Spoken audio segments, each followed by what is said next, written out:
In this episode of the Motor City Hypnotist Podcast, we're going to have a little bit of fun, and we're going to talk about some of the best and worst stage hypnosis routines. If anybody's ever seen a live hypnosis show, you know what I'm talking about. If you haven't, we'll address that as we start, so you kind of know what I'm talking about. And as usual on every episode, I'm giving away a free hypnosis guide. Stay tuned. I'm a trial lawyer. I'm not part of your family, and I don't do skits with my mom. Get ready for the Motor City Hypnotist, David R. Wright, originating from the suburbs of Detroit, Michigan. He has hypnotized thousands of people from all over the United States.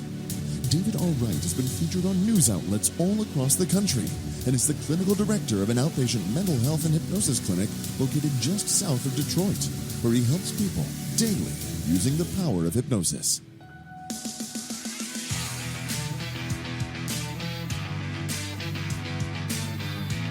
Welcome, the Motor City Hypnotist, David R. Wright.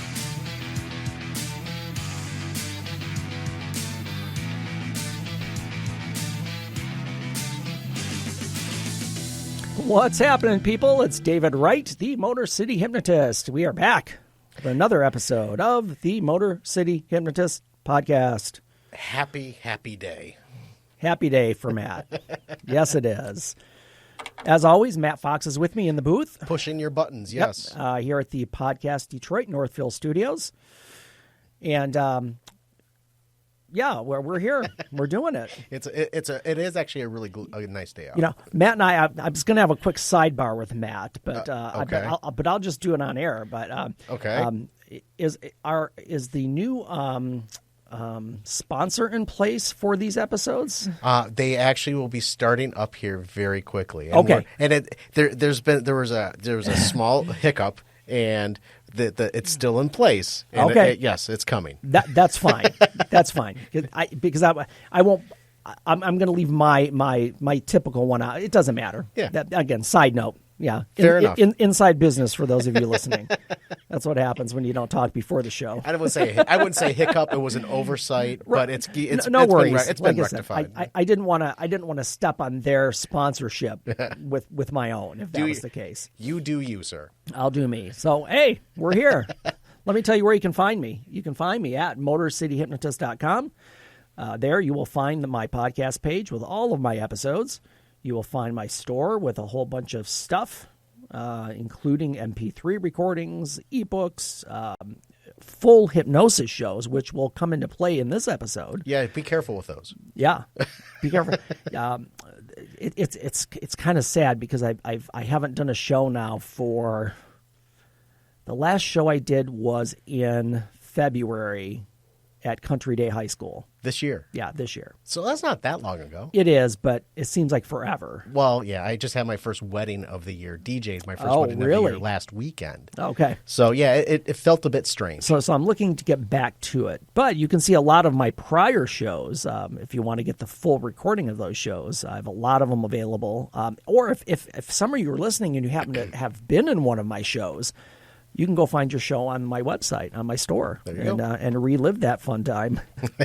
You can find me on social media, on Facebook and YouTube, Motor City Hypnotist, on Twitter at Motor City Hypno, and also on Instagram, Motor City Hypno.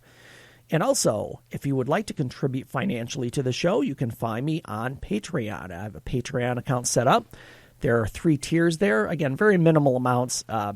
Really, it's a donation, more or less, but you do get stuff from me, such as like mugs, T-shirts, early access to podcast audio, and I can give you a shout out on the show, or if there's something you want to plug or promote, I will do it here for you.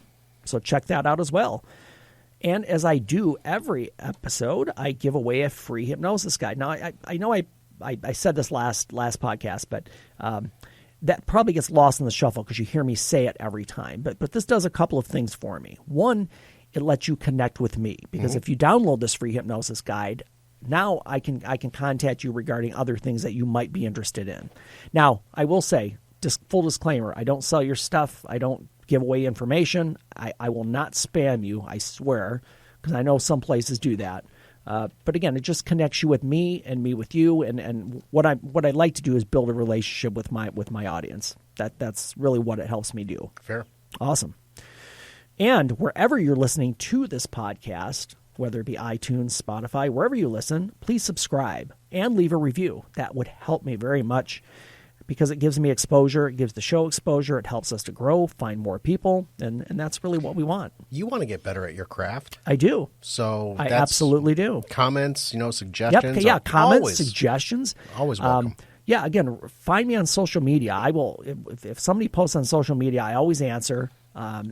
If you want to say you suck, I'll answer it. Help me understand.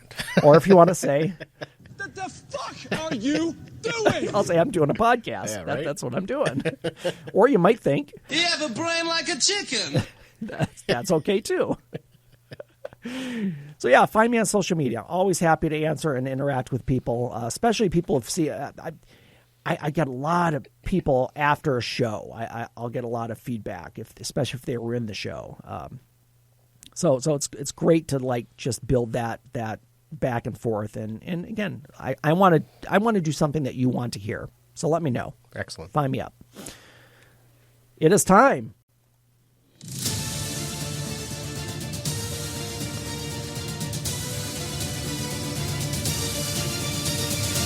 That's how winning is done. Yes, it is. It's our winner of the week time. Woohoo. You know, it seems, Matt, and maybe it's my imagination, it seems like a lot of our winners are from Amazon for some reason. From Amazon? Yeah. Really? Remember we had the Amazon guy who took the flowers back to that guy who had You're cancer? Right. Yes, that was just a few episodes ago. That was one of our winners of the week. Yeah. I thought we had another Amazon one. It was for some reason. He was it was someone who was ill, and he went back and checked on him after the fact, I believe is what it was. Yeah. I thought there was another one, but I could be wrong. Okay. Maybe I'm just stuck on Amazon. So lately. many good people in the world. Maybe it's just that I've got 3 Amazon packages in the last couple of days. Possibly. That could be it. Boy, that escalated quickly. I mean, that really got out of hand fast. Yeah, it did. You should see my porch some days. So our winner of the week this week, his name is John Casabra. John Casabra. I'm just going to read the story. This is from Woburn, Massachusetts. An Amazon delivery driver in Woburn, Massachusetts is being hailed as a hero by a family whose dog was drowning in a pool while they were not home. Oh, okay. John Casabra, 24, says he was making his rounds when he sounds like he's a doctor, not an Amazon making worker, his rounds. But he had regular customers. He's making the rounds. Oh, good for you. So John Casabra says he was making the rounds when he suddenly took a wrong turn. It just gets funnier.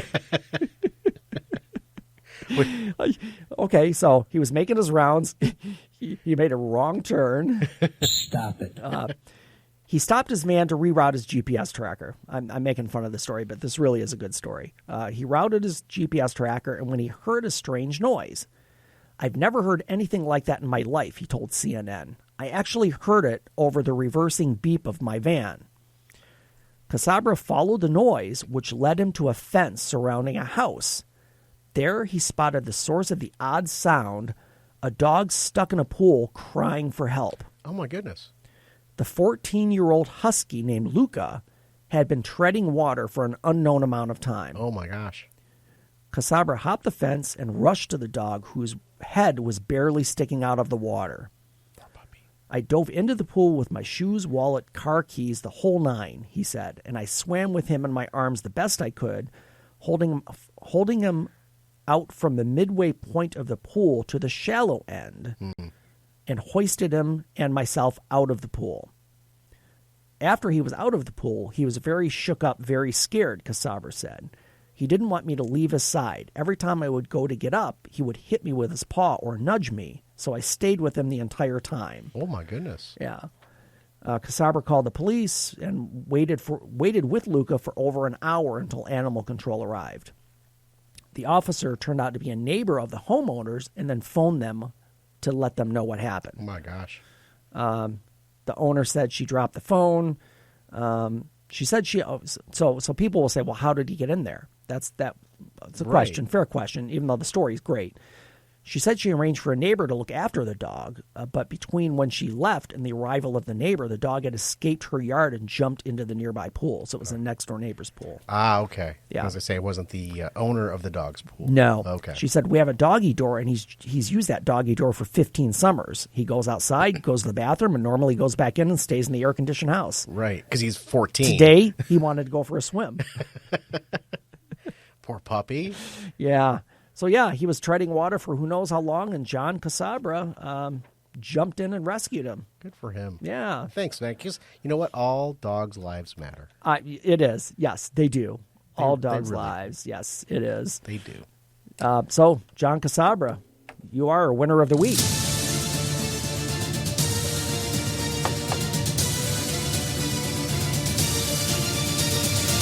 That's how winning is done. You said it's a husky. Yes. I'm not surprised that he could hear the cries of the husky because those are loud dogs. When they start to wail, they start to get their voice on. I can imagine that. I mean, I've seen huskies. I've never really interacted with one. They but- are very vocal. Yeah. They can be very vocal. So I'm not surprised that he could hear Luca. Well, and that it was. He said he was crying, not like barking. Right. No, Yeah. that's the thing with Yes. a husky. If you watch a video on a husky, Yeah. when they make loud noises and they get very vocal. I don't know what we're yelling about. Luca did. Yeah, right? Luca was yelling, "Get me out of this pool!" Boy, that escalated quickly. I mean, that really got out of hand. It did get out of hand for Luca. So we're talking about the best and worst stage hypnosis routines. Now, those of you, when I say stage hypnosis, some of you out there might not have any exposure to this whatsoever. I mean, some people may have never seen a hypnosis show. But if you go on YouTube and look up Motor City Hypnotist, you'll see a bunch of clips from shows that I've done over the past years, many years. So you'll get an idea of what it is. So I'll break it down just for those of you who may not have had exposure to it.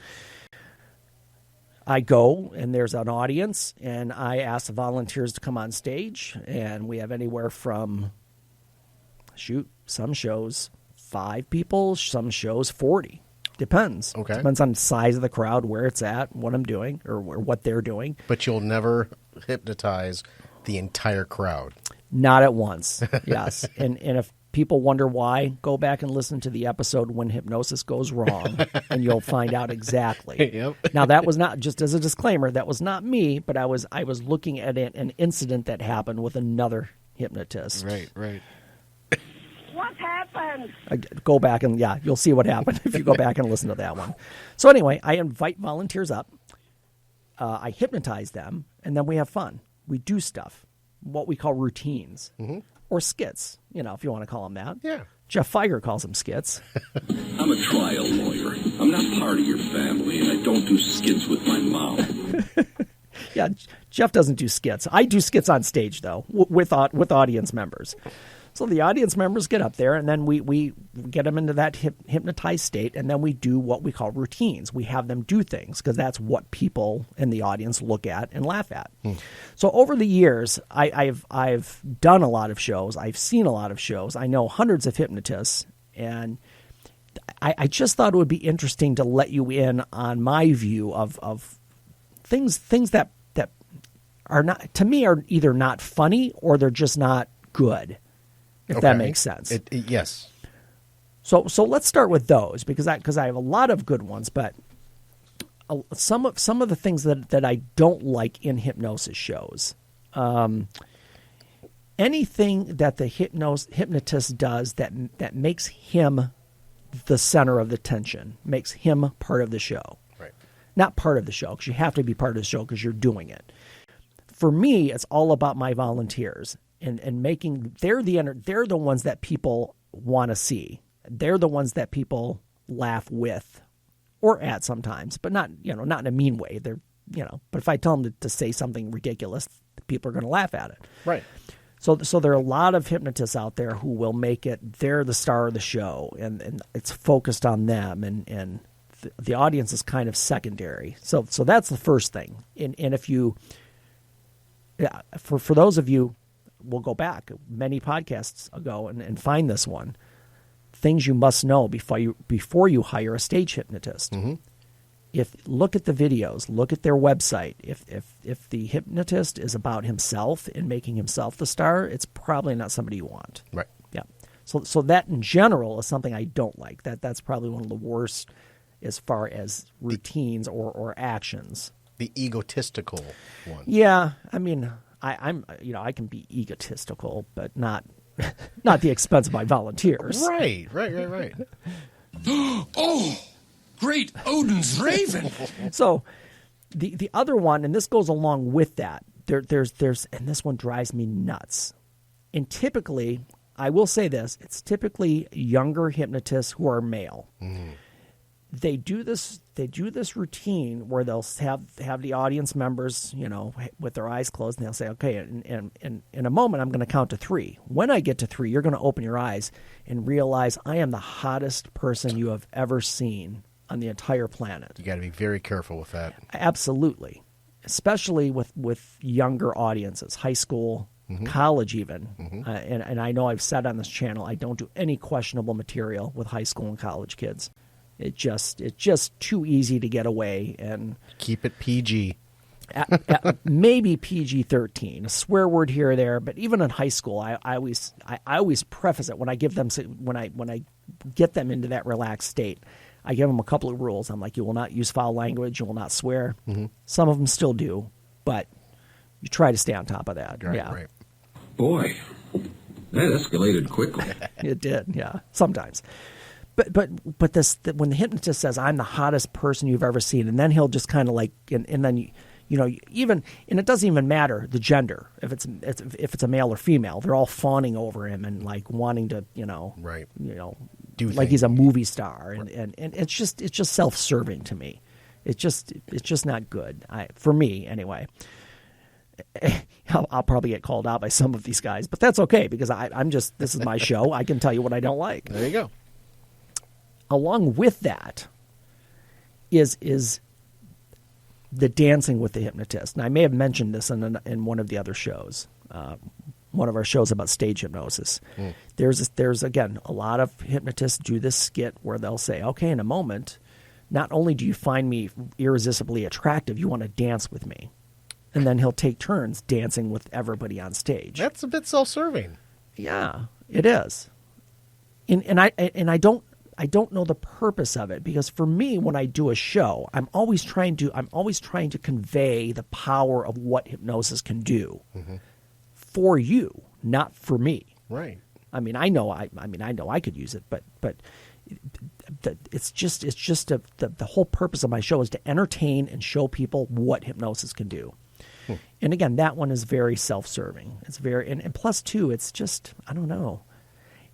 I always thought of it this way, like if my wife were on stage, and I'm not a jealous person by any means, but, and all of a sudden this guy's just dancing with her, and I don't know, it's just not to me, it's not a good look. You wouldn't be enjoying the show if that was the case. Well, and it's just one of these things where I just think it's just not a good routine to me. It's not funny really either. Hmm. I mean, for the audience. It sounds incredibly self-serving. Uh-huh. The focus should be on the audience, not on the hypnosis himself. Right. And for an individual to come out and do this type of a routine, well, I wouldn't want to see that. Yeah, I don't think it's funny. And honestly, if I've seen shows and I've been in the audience, I'm like, oh boy, this again, Right. Clean out your desk, you're gone. Yeah. One of the other, and there are other questionable ones, and it seems like we may have mentioned this one too. But there's one this is an old one, and I'm not saying it's ever been right, but because people are more aware and sensitive of cultural issues right now, which is great. We should be. There's always one where you'll give a suggestion to one of the volunteers and say, from this moment going forward, you can only speak Chinese. Mm. Or honestly, it could be any language. But it's then of course, the volunteer doesn't know how to speak it, so they mock it. They do their impression of what it sounds like, and that to me, again, just culturally and PC, it's not really cool. For me, it's just not. It could have been funny at one point, but I don't think it's funny anymore. Right. If that makes sense. It does. Yeah. Another anything that would be, and I know these are general ones, and we're going to get to specifics in a moment. Another general thing that if the hypnotist is really embarrassing someone, and there's no overt examples of this that I can pull out, but whenever it's like they're made the butt of a joke. Mm-hmm. Now, believe me, everybody up there is there to have fun, and there are some certain skits that I wouldn't say they're embarrassing, but it's not something you would do normally, like dancing in front of people. Okay. So that could be embarrassing to somebody, but you really don't care at that point. Right. But like to make somebody I would never use somebody's physical attributes as part of a joke for a show. Okay. Like and I've seen that happen before. Like the old kick me sign on their back type that deal? or even like weight. Understood. Yes. Yes. There are certain things you want to stay away from. Yeah. And I've seen hypnotists use those kind of things as the joke. Mm-hmm. Yeah. Which again is just not cool. It's just when I get my volunteers on stage, and those of you who have been in my shows or seen me, you know this. I say to them, "Listen, I'm going to take care of you. Mm-hmm. You're going to be safe. I'm not going to do anything that's going to make you hurt yourself or make you feel bad in any way." Mm-hmm. Mm-hmm. That's just my approach to it. I think the problem is a lot of these young people. These young sound like an old man. Oh, good for you. Well, yeah, you've talked about some of the bad stuff. What are some of the better things? The better ones. Okay, yeah, let's get into that because I'm tired of talking about these bad ones because they're all over the place. Okay, so typically when I do a show, these are kind of the go-to routines that I go to, and they are funny because these get a reaction from the audience. Mm-hmm. The first one, and these start off by level of difficulty. I always make it easiest to hardest as far as involvement. Okay. And if you listen to the podcast on stage hypnosis, you'll know why. We want to see who's compliant, who's the most hypnotized. Everybody is. Yeah. Pliable, maybe. Whoever's in the deepest trance is going to be apt to do more than somebody who's in a light trance, if that makes sense. Lots of sense. Yep. So the first one I do is always hot cold. You're on a beach and it's like 90 degrees and it's hot out and there's sweat dripping from your forehead, and that's kind of how I start things. And as soon as people start fanning their faces, and again, disclaimer, I always say, before I start the skit, you will not remove any clothing because that has happened before. Not with me. I've seen it happen with other people. But I'll say, yeah, you're just hot. So people start fanning themselves, and then the audience starts to get into it. And this is also a build-up for the audience as well. And then I'll go from hot, and then when I do hot, and this is kind of a fun one I put in, I'm like, oh, it's so hot. Oh, it'd be great right now. And then I'll play an ice cream truck music. And then when that comes on, I give them all an ice cream cone. I'm like, okay, you got to eat it fast because it's melting. Right. And then that one, now the audience is in. Right. Because they're seeing everybody licking their ice cream cone. And I say, it's on your arm. You got to get it off your arm. And the best thing, there's no ice cream cone. There's no ice cream cone. Right, exactly. It's just they think it's in their hands. And I'll say, no, it's dropped down onto your leg. Clean it up, So that one, now the audience is involved. And then we go to cold, of course, and then everybody's shivering, and I'm like, oh, you got to scooch together so you can get warm, and so that's always it's a visual, and I know for those of you listening, you have to imagine it, mm-hmm. or you can just go to my website and look at clips, but we want the visual along with the reactions of the people on stage. The next thing, the next good one I do is I do like everybody's in a rock band. They're playing guitar, they're playing drums, they're playing bass, whatever they want to play. And that one, and when people hear rock music blaring, right, the response is just usually just, you know, you always get somebody just wailing away on the guitar or the head drums, banging, head stuff. banging, heads, So and this it just starts this flow of and when people start getting into it, the volunteers and the audience, it's like it just starts rolling. It starts building on itself. Yeah. So that's always a great one, the rock band, which I use that one in every show. Then I'll go to like now I want to. I've seen them like shown the what they do as far as reacting to hot, cold, and being in a rock band. Right. Now I want to bring out like emotion on the stage. Okay. So then I do what I call, and people do it differently. I call it a night at the movies. I'm like, oh, when you open your eyes, there's a huge movie screen in front of you. And on it is going to be the most suspenseful movie you've ever seen. Then I'll have music playing in the background. And you know, everybody's, you know, crouched up and like, you know, people are, you know, like starting to cover their eyes. And I'm like, oh, you don't know what's going to happen. What's going to happen? Do you use actual movie theme songs? I do use actually a lot of the music. And I'll geek out for a minute. Those of you who are Lost fans, I use some music from that for the suspenseful part. Very nice. And also, and when we roll into the sad part. Okay. Because I go from suspenseful to sad.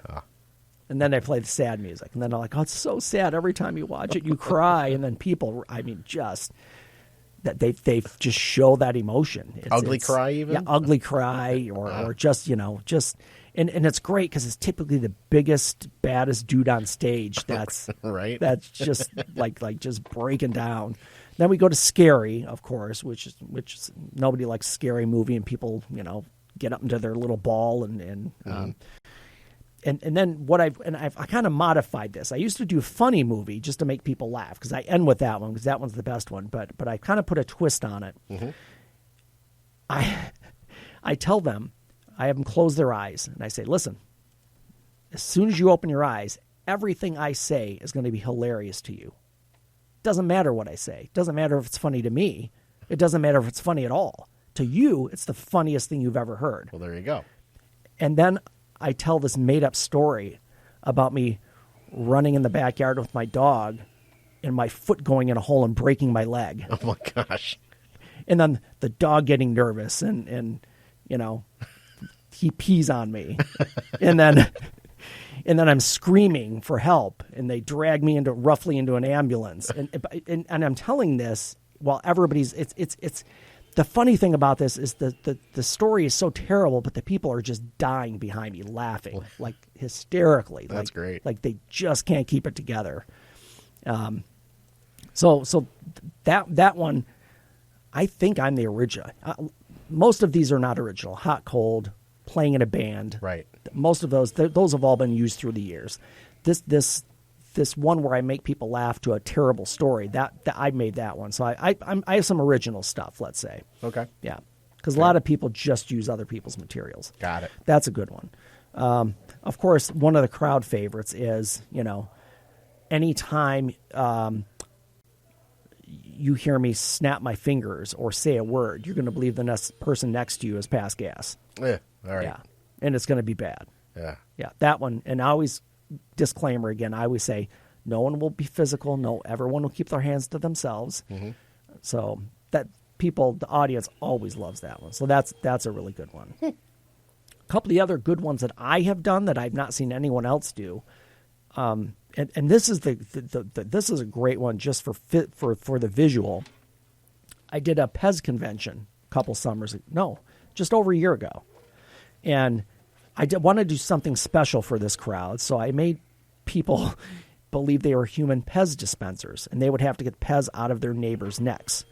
And I always make sure I say, make sure you do it gently. You don't snap somebody's head back. So that one was an original that I did for them for that Pez convention. So whenever I'd say the word Pez, they would they were pushing their neighbor's head back to get their Pez out of them. And then one of my favorites, the one I like doing because this involves a lot of doesn't matter. I'll think of the term in a minute. I make people YouTube stars. I say, you have a famous YouTube channel no one's ever heard of, but people want to watch this. It's something super crazy or super original. What's the name of your YouTube channel, or what do you do on your YouTube channel? And then I can go back and forth. Now they can say something and I can play off of improv. That's what I was thinking of. Now this is a great one because now I can improv with, like, I can stand somebody for like 2-3 minutes, right, depending on what they say. Right. And I'll give you an example. I was at the Clarion County Fair last summer. No fairs this summer, unfortunately. And I asked, this girl's probably 27. I don't know. And she said, well, I really don't want to say what my channel is. I'm like, well, you don't have to say if you don't want to, but if you want to tell me. Oh, boy. She goes, I shave donkeys. Just out of nowhere. It's like, what? And people were just dying. What's funny is that channel would probably have a lot of subscribers. It could be. and you know, I've had numerous other ones. I had one where it was, you know, well, I mean, this is not a kid show, so 1,000 uses for poop. was you know, just things. But that's a great thing because if they come up with just the most random things, now I can just use improvisation and take this somewhere. That's and fun. That ends up being really funny. That is fun. And then a couple more single things, like when I do individual things, somebody will just hate laughter. And of course, when everybody laughs, this person just gets pissed just more and more. And then I'll do I play Ring of Fire by Johnny Cash, and somebody thinks their butt's on fire. They have to scoot on the ground to put it out. So those are the good ones. So yeah, I just thought I'd give you guys a little taste of some stage and some of the good routines and things that I don't like to do. And know that if you ever hire me for a show, I will not do the ones that I mentioned as worst, because it's just, like I said, it's self-serving. And, you know, I won't do those skits. I'm a trial lawyer. I'm not part of your family, and I don't do skits with my mom. So I'm going to tell you about next episode. Coming up, we're going to have a special guest. It's a friend of mine, and I'm not even going to tell you his name, because I'll introduce him when he's here. But the name of the next 2 episodes is called Hypnosis and Tequila. Let that sink in for a moment. You had me at next episode. Yep. So. And I think I promoted this a couple of podcasts ago, but the date fell through for him. But he is on for next 2 podcasts, because we're going to do a 2-part interview, Hypnosis and Tequila. Excellent. Stay tuned for that one. Looking forward to it. That one will be fantastic. In the meantime, everybody, change your thinking, change your life, laugh hard, run fast, be kind. I'll see you next time for some Hypnosis and Tequila. See ya.